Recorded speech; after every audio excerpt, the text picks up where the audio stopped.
Hello, everyone. This is King Harp back again. To talk to you again, guys. I don't have a picture up, but please like and share these videos. Press the like button. Please get the like button pressed.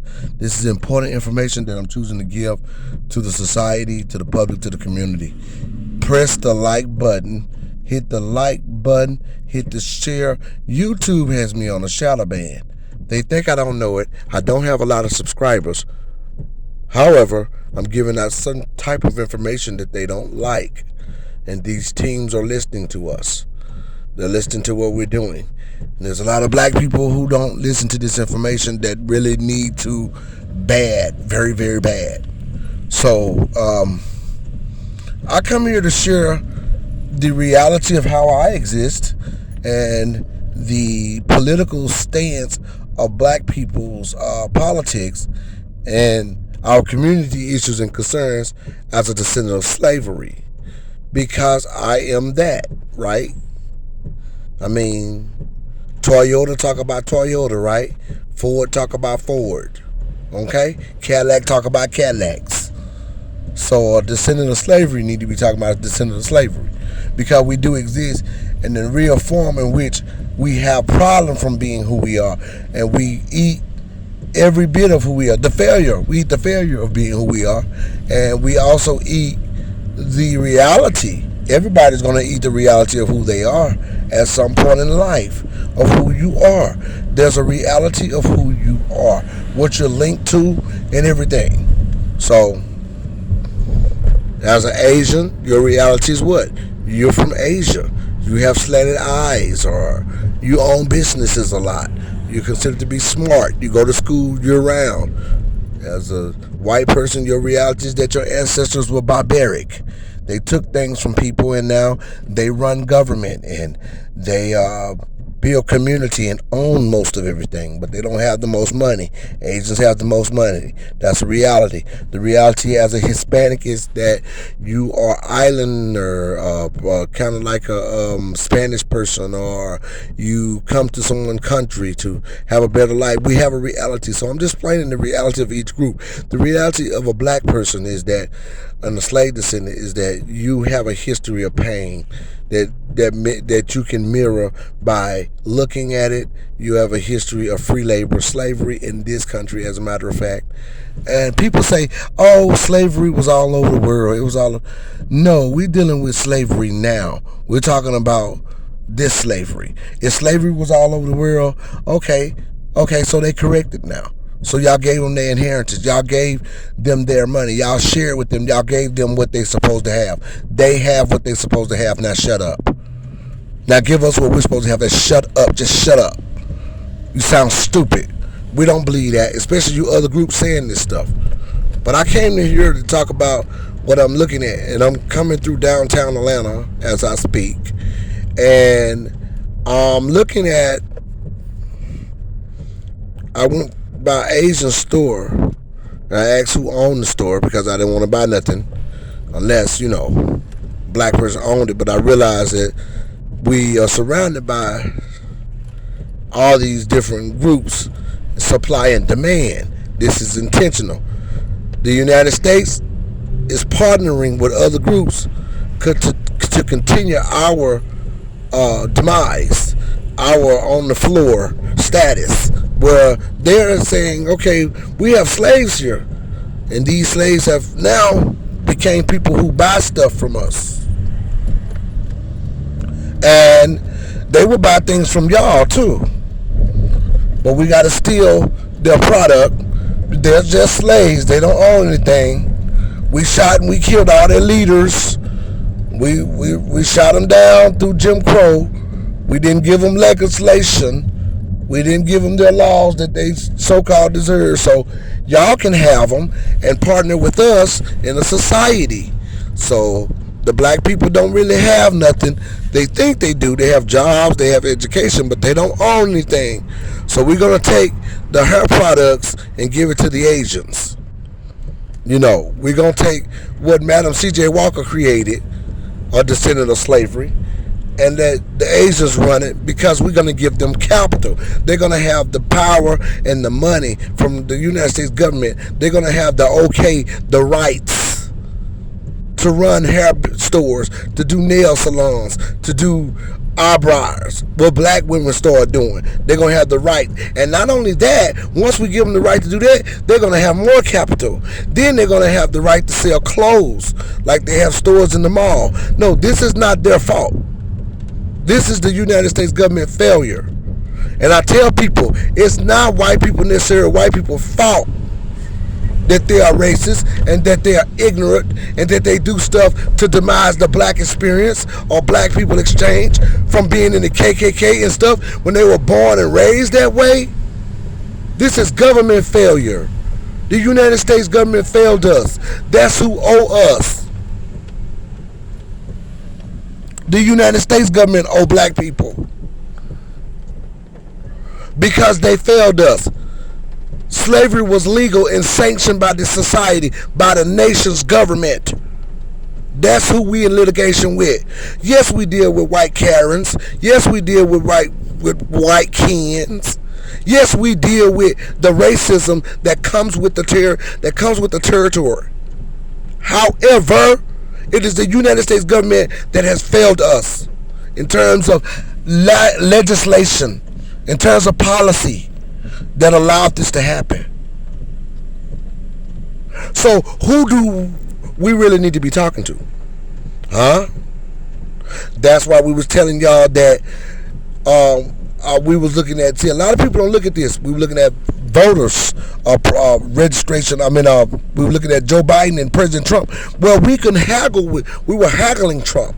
He's a businessman, and we had a way of speaking who we were. He let it slip out of his mouth sometimes according to who we are on stage. He said, y'all built the country, because he was mad because we were standing up, black people standing up for immigration.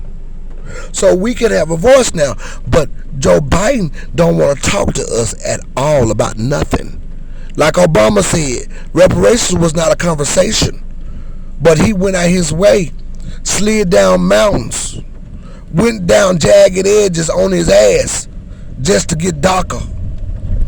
Because his daddy was an immigrant who went to college in Atlanta,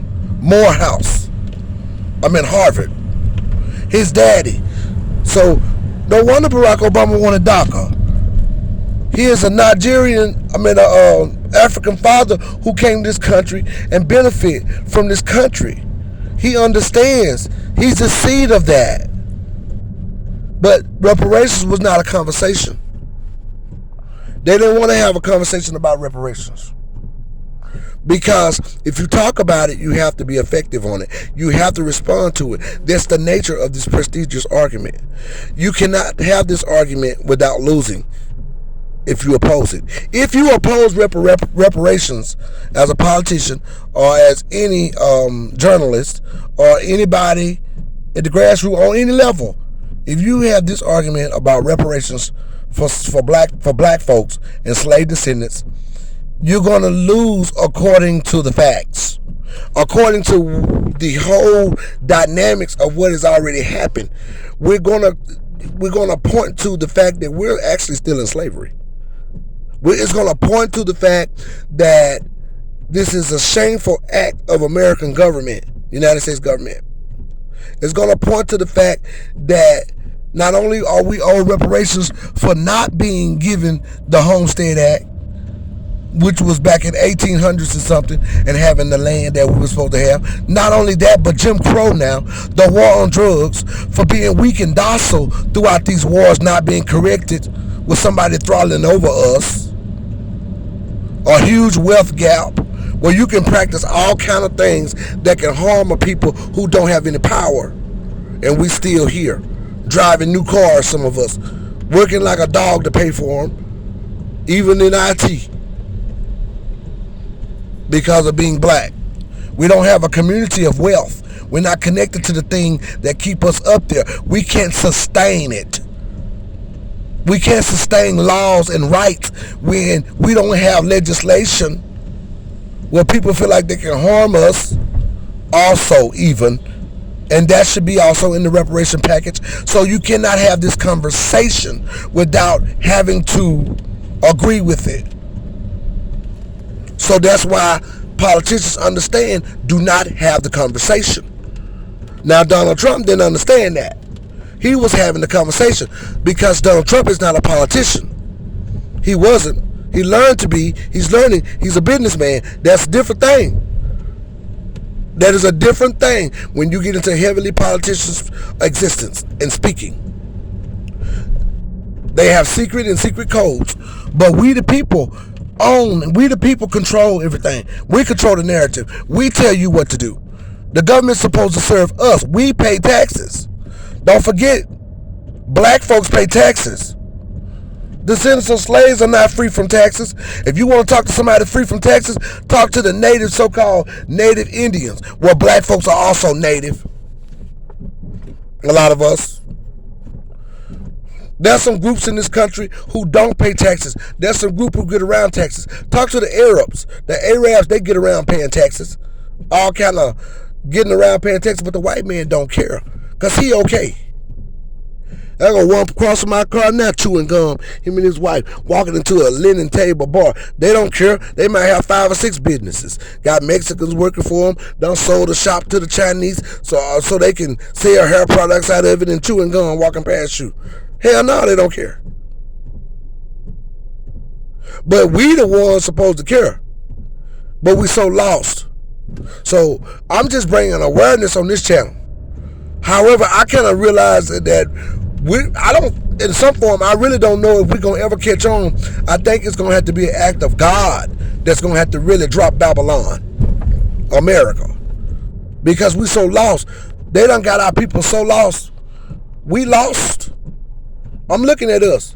We lost. We got black folks in college going to be a psychologist, working in the Asian store right now. All these people, they hire, the Asian beauty supply in Atlanta is hiring college students, and all of them black, to work for them. Now they going to college, but these Asians over there ain't in college. It's like warehouse style beauty supply. They rich. They didn't go to college. They own businesses, but you're going to send black folks to college with a tuition to pay, and they're not going to be owning businesses necessarily.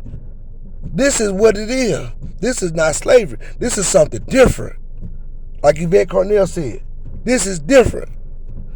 But it's definitely some servitude, and it's definitely a lockout. It's sort of like being trapped in feudalism. But it's definitely not law-abiding. It's not law-abiding, and it's definitely a lockout. And it's offensive. Then we got black folks hollering on the other hand, hell to the gay agenda. What agenda you say? A gay agenda? What we need with that? We ain't even protected yet being a man.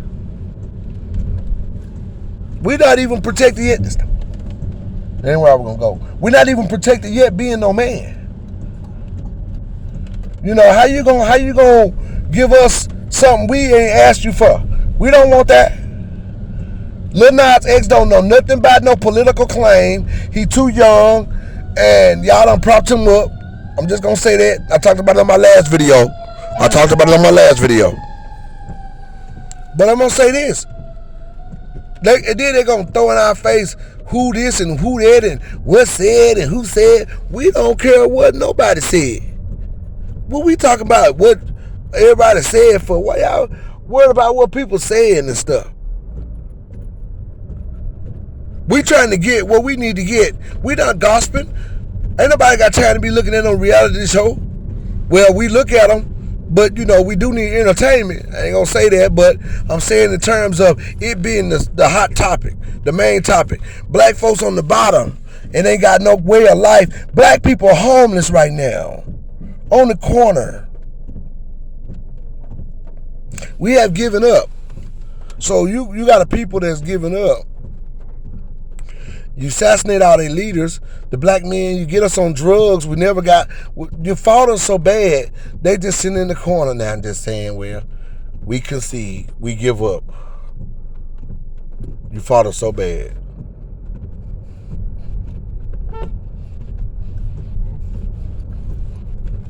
But you fought us so bad that now We don't stand a chance. We might as well give up. This is exactly what's happened.